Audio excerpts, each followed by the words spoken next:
bienvenue dans ce nouvel épisode de BatiWeb dédié à l'actualité du bâtiment.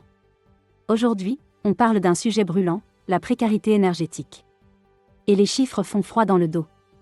Près de 3 100 000 ménages, soit un Français sur 10, vivaient en précarité énergétique en 2023. Pourquoi ? Parce qu'ils doivent consacrer plus de 8% de leurs revenus juste pour payer l'énergie de leur logement. Et la tendance s'aggrave. En 2024, 28% des Français disaient avoir du mal à payer leurs factures de gaz ou d'électricité. En 2025, on passe à 36%. Une hausse massive, en seulement 12 mois. Autre chiffre clé, au 1er janvier 2025, 12,7% des logements, soit près de 4 millions, étaient encore des passoires énergétiques. Conséquence, les foyers se serrent la ceinture. 75% baissent le chauffage. Et 35% déclarent avoir froid chez eux. Le problème est là, bien visible.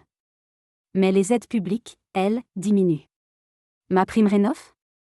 Les subventions pour les rénovations globales ont été suspendues cet été à cause d'un afflux trop important de demandes et de fraudes. Et depuis la réouverture fin septembre, le montant des aides a été divisé par 2.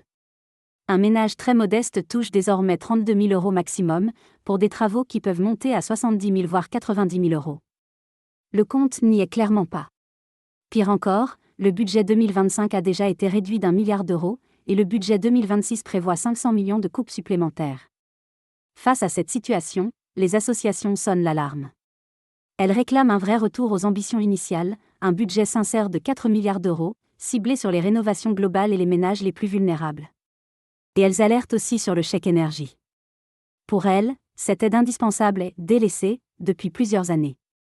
Elles demandent son maintien et une revalorisation automatique en fonction des prix de l'énergie.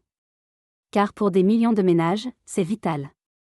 Alors, la question est simple. Comment lutter efficacement contre la précarité énergétique si les aides fondent, pendant que les besoins explosent ? Retrouvez tous les détails sur batiweb.com et restez connectés pour ne rien manquer de l'actualité du bâtiment.